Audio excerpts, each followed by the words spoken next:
Bueno, en la última clase nosotros comenzamos con lo que es el derecho administrativo, diríamos el derecho público, que se relaciona justamente con esto, con cómo el Estado regula el procedimiento, eh, el procedimiento de el Estado, ¿sí? De cómo lleva adelante su actividad respecto de las actividades concretas, rutinarias, que tienden a satisfacer las necesidades de la población, ¿sí? Entonces, lo que, lo que tenemos que ver acá es que el Estado tiene un cuerpo y eso también está regulado dentro del derecho administrativo.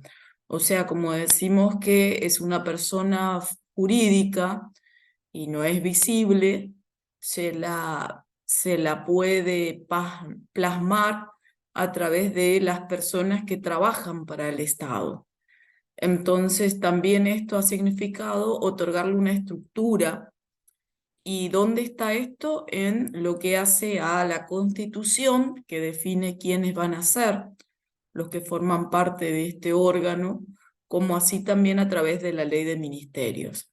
Cuando nosotros estudiamos derecho constitucional, vemos que el poder ejecutivo es unipersonal.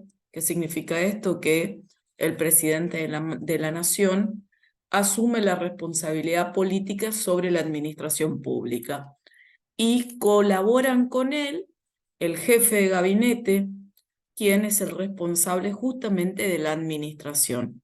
O sea que las dos autoridades superiores dentro de lo que es el Poder Ejecutivo es el presidente y luego el jefe de gabinete.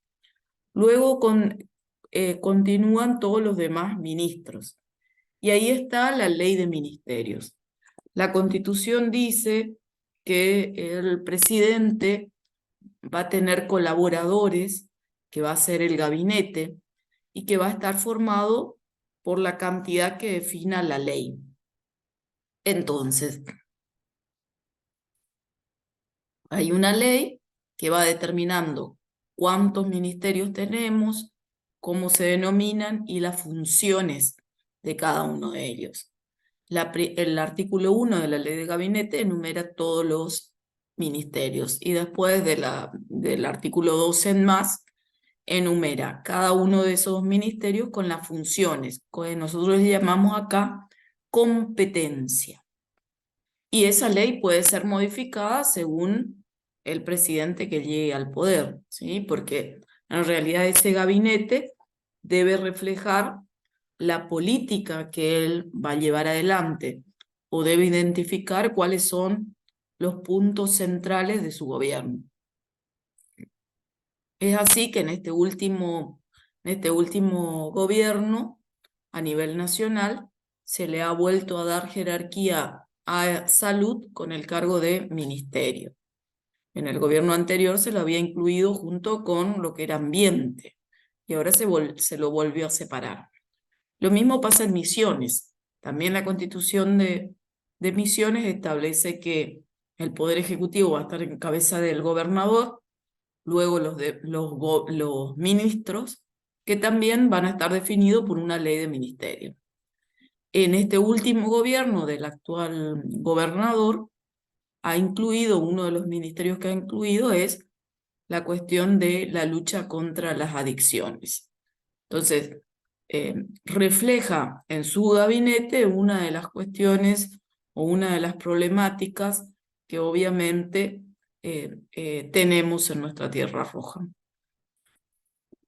También se le ha dado jerarquía de ministerio a lo que es el área de cultura, que muchos años atrás, diríamos que en años anteriores o en gestiones anteriores, cultura estaba conjuntamente con educación. ¿Sí? Después de los ministros están los subsecretarios en la provincia de Misiones.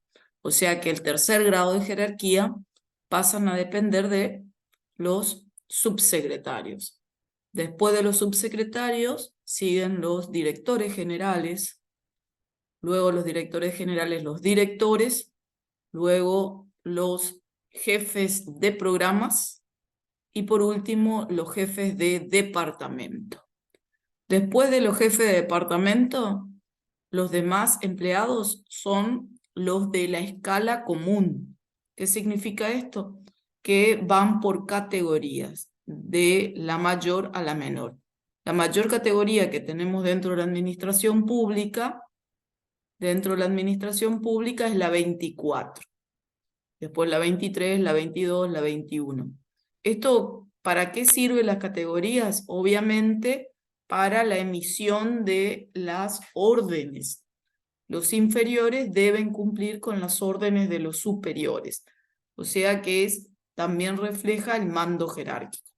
A su vez, lo salarial está relacionado con la categoría que ocupa el empleado público dentro de esa estructura administrativa. ¿Cómo se da en la práctica? En realidad, lo que pretende el estatuto es que la jerarquía, la categoría que va quedando vacante, ya sea por jubilación, por renuncia o por fallecimiento, debe volver a ser cubierta por alguien de inferior categoría. Entonces eso daría movilidad. Asumiría el de menor categoría a la que queda vacante y sería la idea de la carrera. ¿Sí? ¿Dónde está? ¿Cuántas personas están en cada categoría? En el presupuesto de la provincia. Cada año en el presupuesto hay unos cuadros que van conjuntamente y definen la cantidad de personal que tiene cada uno de los organismos del Estado. Entonces ahí está la autorización. Quizás el año pasado tenían la categoría 24, un organismo, 30 personas, y luego de la aprobación del presupuesto 24 pueden ascenderle a 36. Ahí está la autorización para nombrar nuevos funcionarios públicos. Lo mismo pasa, ejemplo, con educación. En el Consejo General de Educación también en el presupuesto se determina la cantidad de horas cátedras que va a tener el sistema educativo como la cantidad de cargos que va a tener. O sea que se pueden ir nombrando nuevos docentes si existen las vacantes según el propio presupuesto. ¿Sí? O sea que el presupuesto es algo sumamente complejo, por eso nosotros decimos que es el límite de legalidad para los funcionarios públicos. ¿Sí? Entonces, todo esto que nosotros decimos forma parte, en nivel nacional, en vez de subsecretarios hay secretarios. O sea, están los ministros y están los secretarios. ¿Cuántos secretarios hay por ministerio? Normalmente las diferentes competencias que tienen. Ejemplo, en el Ministerio de Trabajo y Empleo en la Nación está una secretaría para empleo, una secretaría para trabajo y una secretaría para previsión, de donde depende el ANSES. Y en Misiones se da lo mismo, hay tanto subsecretarios como, en teoría, materias trata cada uno de los ministerios. Entonces, si uno va a Salud Pública, tiene subsecretario de Atención Primaria, subsecretario de Salud, subsecretario, ¿sí? Según las materias que tiene ese ministerio. ¿Sí? Entonces, ¿qué otra cuestión tenemos que ver con esto? Que esto hace a lo que nosotros llamamos la administración centralizada. ¿Sí? Así se compone la administración centralizada. Pero al lado de la administración centralizada está la administración descentralizada. ¿Qué es cómo se constituye la administración descentralizada? Son por todos aquellos entes autárquicos que puede tener la nación o la provincia. Ejemplo, en Misiones, uno de los entes autárquicos es IPRODA. ¿Qué significa que sea un ente autárquico? Y lo veíamos el año pasado cuando estudiábamos las personerías, que los entes autárquicos son creados por ley tienen un presupuesto determinado y se pueden dar su propia legislación. Y se rigen por esa ley de creación. Tienen personería jurídica propia, distinta de la provincia, ¿sí? Porque la de la provincia forman parte los tres poderes, pero los entes autárquicos tienen personería propia. Ejemplo, en Misiones tenemos IPRODA, la Dirección Provincial de Vialidad, tenemos el IPLIC, tenemos EMSA, ¿sí? Y dentro de estos podemos llegar a tener sociedades del Estado, como el IPLIC. ¿Qué significa esto? En las sociedades del Estado el capital está dividido en cuotas, ¿sí? Es otra forma de organizar que no es una simple empresa del Estado, sino una sociedad. Tiene un formato distinto que se decide. El beneficio o lo negativo es la decisión política de ese momento de darle esa figura, ¿sí? Cada vez que se crea un nuevo ente autárquico, siempre se le otorga una relación funcional con alguno de los ministerios. Ejemplo, IPRODA depende del Ministerio de Hacienda, Vialidad también, ¿sí? Porque define ahí. En cambio, tenemos organismos como la biofábrica que dependen del Ministerio de Educación por la cuestión del desarrollo tecnológico, ¿sí? O sea que depende, también ejemplo en el Ministerio de Educación tenemos una web que es la encargada de llevar adelante la unidad ejecutora, que también tiene personería jurídica propia, que es la relacionada con todo lo que hace a infraestructura escolar, ¿sí? Diríamos que estos forman parte de lo que se llama administración descentralizada, ¿sí? Entonces nosotros dentro de los estados tenemos administración centralizada y administración descentralizada. En la nación ocurre lo mismo. ¿Quiénes forman parte de la administración descentralizada? Nosotros tenemos ejemplo el Banco Nación, las universidades, tenemos el ANSES, tenemos la FIP, ¿sí? Son todos entes autárquicos que dependen de alguno de los organismos, de alguno de los ministerios de la nación. ¿Cuál es una de las cuestiones que normalmente necesitan muchos recursos y siendo con personería jurídica propia, les es más fácil la parte de la ejecución presupuestaria? Por eso, ejemplo, no es una vía funcional la que le vincula con los ministerios. Por eso las universidades, el rector, en realidad tiene poder de aplicar sus propios recursos, no necesita girar un expediente al ministerio porque depende de su recurso propio. Por eso también tiene un gobierno particular. Ustedes van a ver que todos los entes autárquicos, la autoridad superior de los entes autárquicos siempre es colegiada. Por eso van a ver que tiene un directorio.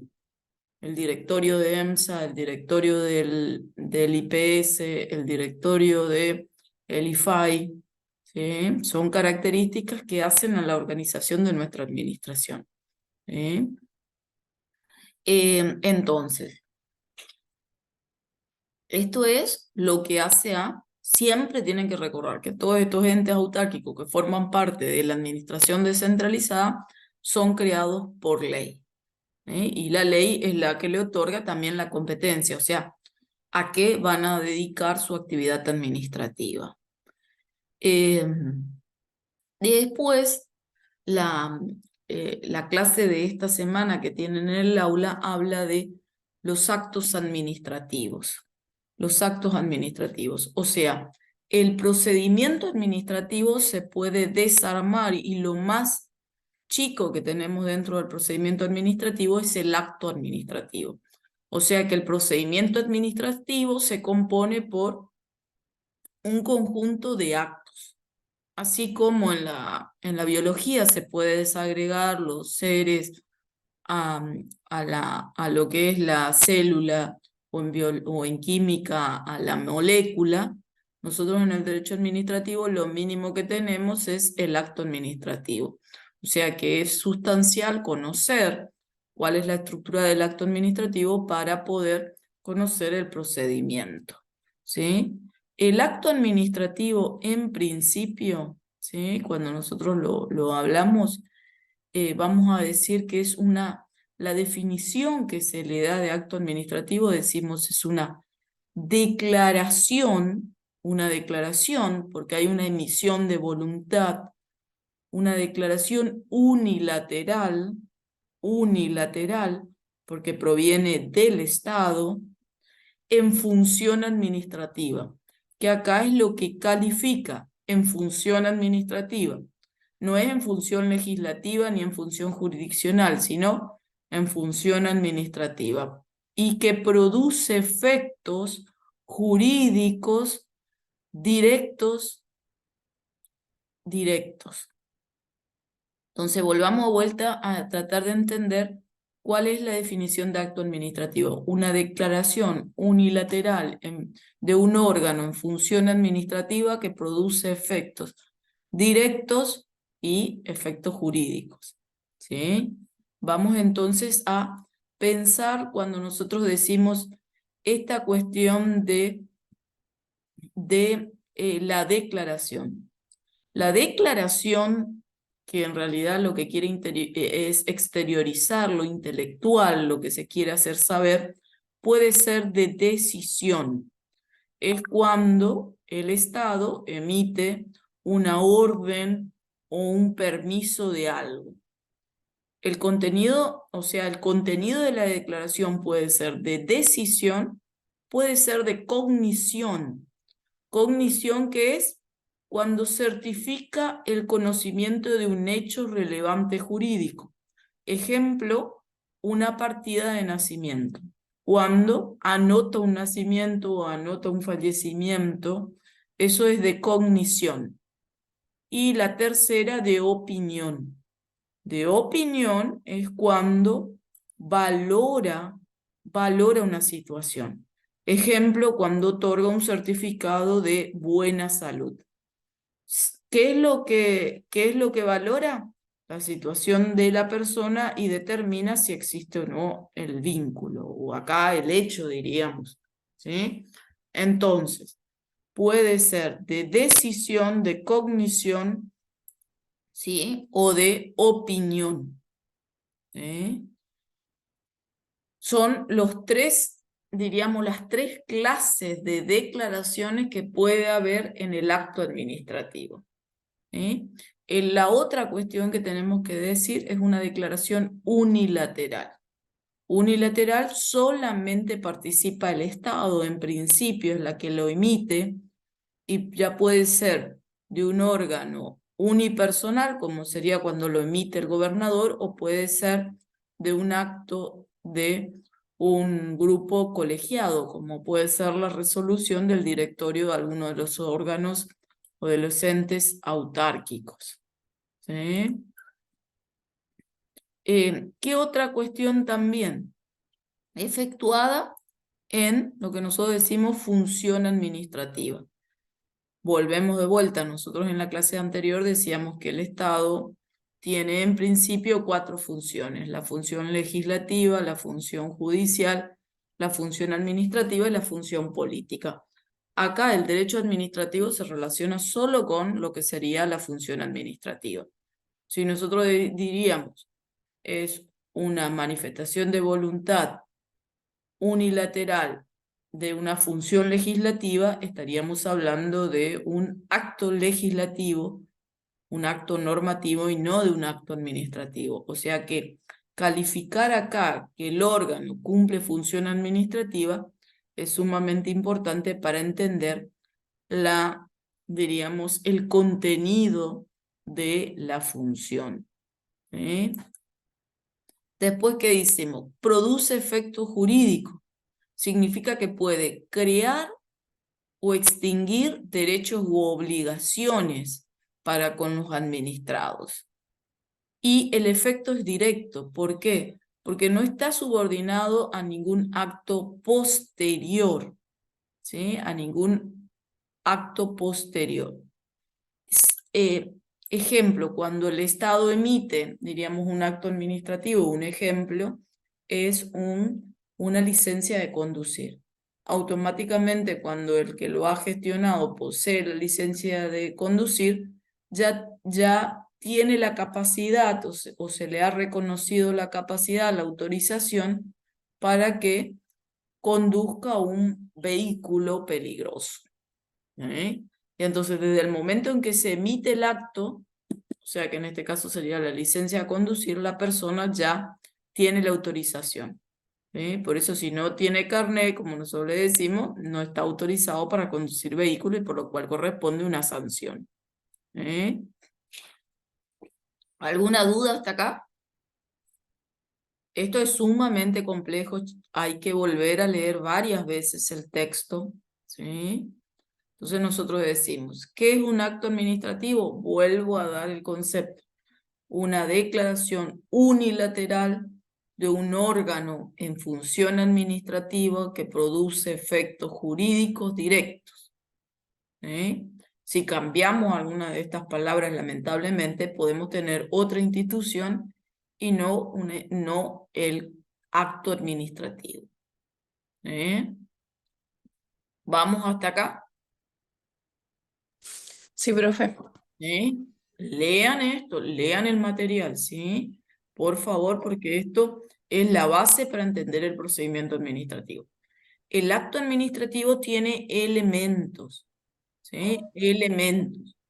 Tienen que estar todos los elementos para que sea acto administrativo. Si falta uno de los elementos, ya no va a ser acto administrativo, ¿sí? Por eso nosotros en la teoría decimos que el acto administrativo tiene elementos esenciales que hacen su validez, deben estar sí o sí, y elementos accidentales que lo califican o lo perfeccionan, lo mejoran.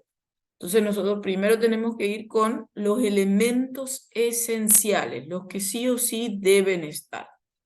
El primer elemento esencial es la competencia del órgano. La competencia del órgano. Volvemos a decir acá. La ley mediante la mediante la Constitución o la ley se le otorga competencia a cada órgano, que es la división del trabajo. Se determina qué hace cada uno, ¿sí? Por una cuestión obviamente para reducir los plazos y demás.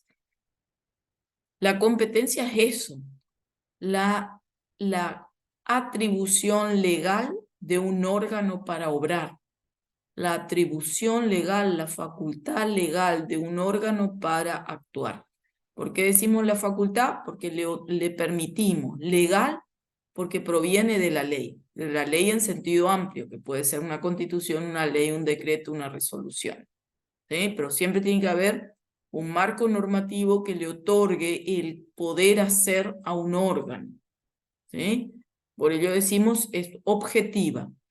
No es explícita, está expresamente determinada. ¿Qué es esto también? El límite. Lo que no dice ahí, el órgano no puede hacer. Y eso es la garantía para el ciudadano. El órgano hace solo lo que la ley. Por eso siempre decimos, está permitido lo que la ley permite. Entonces, a diferencia de la capacidad de la persona, que la persona en principio es capaz para todo, salvo lo que la ley no le permite, en la competencia es al revés. El órgano solo hace lo que la ley le permite, o sea, es restrictiva la competencia. La competencia, a su vez, se divide en 4 clases de competencias. Esto hay que saberlo, 4 clases de competencia. En principio tenemos la competencia territorial. Cada órgano puede obrar en un determinado espacio territorial. El intendente de Posadas tiene competencia solo en el municipio de Posadas. No puede ir a realizar actividades en el municipio de Garupá. Lo mismo el gobernador o el mismo el presidente. La competencia territorial es donde puede obrar. La otra competencia es la de tiempo.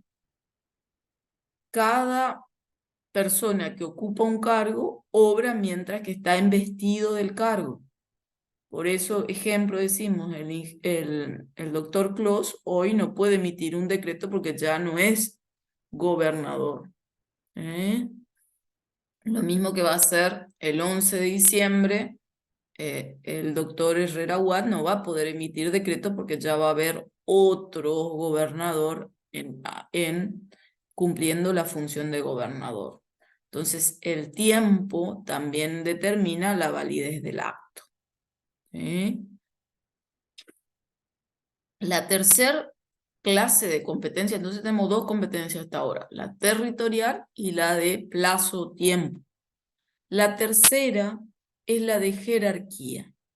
Recién nosotros decimos, hay diríamos, una estructura que se determina según el orden jerárquico que tiene cada puesto dentro de la función administrativa. Y depende del lugar que uno ocupa en esa estructura administrativa, también es la que determina la posibilidad o no de emitir ciertos actos. Ejemplo, quien nombra a los empleados públicos en la provincia de Misiones en principio le corresponde al gobernador de la provincia. Entonces no puede haber una resolución de un subsecretario que nombre a algún empleado porque no va a ser válida, porque no tiene la competencia para realizar esto. O sea que también la ley determina según la jerarquía lo que puede hacer o no un funcionario público dentro de esa estructura del Estado. Entonces esto es lo que nosotros llamamos jerarquía. Tenemos entonces hasta acá 3 clases de competencia: la por territorio, la por tiempo, la por jerarquía u orden administrativo. Y la cuarta de las competencias es por la materia. La materia está establecida también por ley. ¿Qué asuntos, qué temáticas puede realizar cada órgano? Ejemplo, nosotros sabemos que el ministro de Educación no puede crear un CAP, pero sí el que puede crear un CAP de salud es el ministro de Salud. Y eso está determinado obviamente en lo que recién decíamos, la ley de ministerio o una ley especial que le haya otorgado alguna competencia a nuestros órganos administrativos. O sea, la ley define qué es lo que hace cada uno. Vamos con la competencia entonces. ¿Qué es la competencia? Es la aptitud del órgano para obrar. ¿Sí? La competencia tiene otras herramientas dentro de la competencia que están previstas. La cuestión que se puede delegar competencia. ¿Qué significa esto? Que un órgano superior puede transferir competencias transitoriamente en un órgano inferior. O sea, puede determinar que un inferior pueda hacer algo que él podía. Siempre es transitorio, porque en principio la ley le ha otorgado al órgano superior realizar esa actividad, esa tarea. La otra es al revés, la avocación. Cuando un órgano superior toma para sí una competencia de un órgano inferior. Eso es la avocación, se aboca, entienden una temática que le corresponde a un inferior. ¿Sí? Ojo que estas situaciones de competencia pueden dar lugar a conflictos de competencia. ¿Qué significan los conflictos de competencia? Puede ser que haya 2 o más órganos que quieran entender en un mismo asunto o que no entiendan en el asunto. Entonces de acá se desprende que puede haber conflictos de competencias positivos y conflictos de competencias negativos. Positivo es cuando dos o más órganos quieren actuar y competencia negativa es cuando ningún órgano quiere obrar. ¿Sí? ¿Quién resuelve cuando existe un conflicto de competencias en una estructura administrativa? ¿Quién resuelve el conflicto de competencia? El órgano superior común a ambos órganos. El órgano superior común a ambos órganos. Puede resolverse dentro del mismo ministerio si ambos órganos dependen de un ministerio. Si son ministerios distintos, lo va a resolver el gobernador de la provincia, que es la autoridad jerárquica por sobre todo. Por eso ahí hay que determinar los niveles de competencia o qué orden de competencia está ejerciendo el órgano con un conflicto de competencias. Seguimos. No se relaciona con la competencia la licencia que pueda tener algún funcionario. La licencia es suplantado por otro agente y ese agente es el que emite la competencia. No es que es otro órgano distinto, sino un agente que cumple una suplencia. Por eso no hay que mezclar lo que es la delegación o lo que es la avocación con la suplencia. Sí, lo que puede hacer es la subrogación. En esos casos es cuando, ejemplo, un ministro se toma una licencia por enfermedad o demás, según nuestra ley de administración, le debe suplir otro de la misma jerarquía. Que sería otro ministro se hace cargo de una cartera transitoriamente hasta que vuelva el que tiene competencia. Pero esto es a niveles de ministerio sucede esto y no se consideran licencias, no hay suplencias sino subrogaciones. Entonces, el primer elemento es la competencia, primer elemento del acto administrativo, la competencia. El segundo elemento del acto es el objeto. El objeto es sobre lo que versa el acto, sobre lo que se refiere el acto. Que ahí es lo que nosotros decíamos, puede ser de conocimiento, puede ser una orden, puede ser una autorización, puede ser una registración, ¿sí? Que son las clases de acto sobre lo que versa. Hay también ese objeto del acto, la ley dice que no puede estar prohibido, ¿sí? Tiene que ser entonces lícito, permitido por la ley para que se emita el acto. Ejemplo, un acto sin objeto sería nombrar a una persona en un cargo a una persona que ya falleció, porque no existe la persona. Por eso también decimos que debe ser jurídica y materialmente posible lo que disponga el objeto del acto administrativo. Entonces, primer elemento, competencia. Segundo elemento, objeto. Tercer elemento es lo que nosotros le llamamos la motivación. ¿Sí? En el acto administrativo debe dar razón y debe especificarse por qué se realiza dicho acto. Y eso se llama la motivación, que es lo que lleva al Estado a actuar.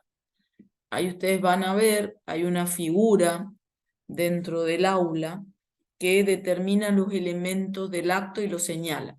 La motivación aparecen en los considerandos del acto administrativo, que son los que.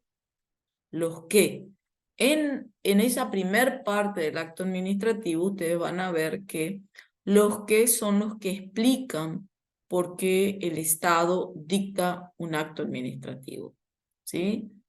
Debe justificar por qué lo hace. O sea que son razones de hecho y de derecho que aparecen en el acto administrativo. ¿Sí? Además, o sea que tenemos hasta acá tres elementos: la competencia, el objeto la motivación, ¿sí? La motivación del acto. ¿Cuál es el otro elemento que nosotros vamos a tener? Es la forma, la forma. ¿Cómo se instrumenta ese acto administrativo? Ahí respecto de la forma, nosotros vamos a ver que hasta el momento el principio general es la forma escrita. La forma escrita hoy nosotros la entendemos en soporte papel o en soporte virtual, porque hoy ya se están digitalizando todos los instrumentos, pero esto igual pasa a ser forma escrita. Otra cosa es el soporte en el cual se da, ¿sí? Ese es el principio general, por eso todos los actos administrativos van concatenados y forman un expediente. Pero aparecen aparecen actos administrativos con otras formas, que son excepcionales, pero que existen en la práctica administrativa. ¿Cómo ser la cuestión de los carteles? ¿Mm?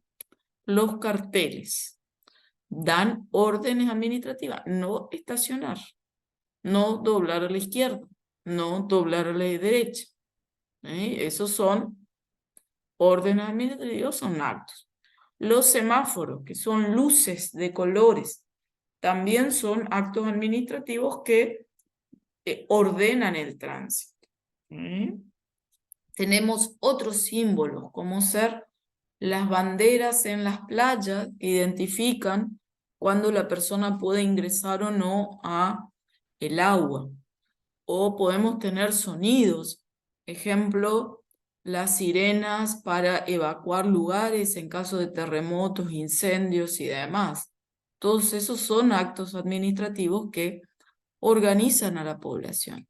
Y también tenemos actos administrativos verbales. Ejemplos son los que llevan adelante los agentes de tránsito, la policía. Deténgase, avance. Muchas veces también son gestos con la mano que realiza el agente. El no cumplimiento de estos actos administrativos obviamente producen consecuencias en el administrado mediante sanciones. Volvemos de vuelta entonces. Respecto de la forma, lo primero es el escrito, pero hay excepciones. Además, la ley dice que deben ser en idioma castellano, debe tener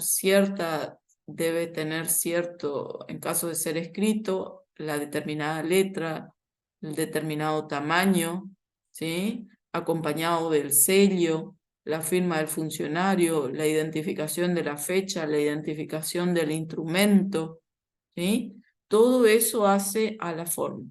Gente, estamos por terminar nuestra tarea, lean esto, es sumamente importante. Ahí faltan la notificación, que es el otro elemento, y después vean los elementos accidentales del acto. Tienen en el aula un ejemplo, revisen el ejemplo, traten de armar un acto administrativo, porque esto también mediante la práctica se logra entender. ¿Alguna Profe, pregunta? Sí. disculpen,